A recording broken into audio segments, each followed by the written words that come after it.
අයිබෝවන් සන්ත ජෝසෆ්ස් විද්‍යාලයේ නිවාසාන්තර ක්‍රීඩා උත්සවය 2026 නිවාසාන්තර ක්‍රීඩා උත්සවයේ සියලු කටයුතු මේ වන විට සූදානම්ව පවතිනවා.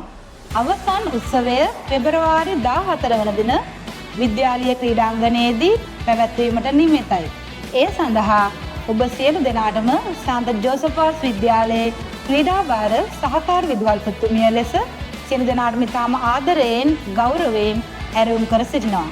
නිවාසාන්තර ක්‍රීඩා 2026 මෙවර උත්සවකාරයෙන් 2026 වසරේදී පවත්වන අතර මේ දරුවන්ගේ කායික මානසික සමාජීය ආධ්‍යාත්මික සුවතාවය වැඩි දියුණු කිරීම සඳහා පවත්වන තරඟාවලියක් බැවින් ඒ සඳහා අප සෑම දෙනාගේ සහයෝගය ඉතාම අවශ්‍ය කරන මොහොතකයි සිටින්නේ. මම ආරාධනා කරනවා 2026 ජෝස්වාස් අභිමානවත් මේ විද්‍යාලයේ නිවාසාන්තර ක්‍රීඩා තරඟාවලිය නැරඹීම සඳහා පෙදවසවාසී ඔබ සැමට අප පාසලේ සියලුම ආදි ශිෂ්‍යයන්ට සහ අනෙකුත් පාසලට සුබපතන සියලුම දෙනාටම නිවාසාන්තර ක්‍රීඩා තරඟාවලිය නැරඹීම සඳහා පැමිණ ලෙස මම ගෞරවයෙන් නැවත නැවතත් ආරාධනා කරනවා.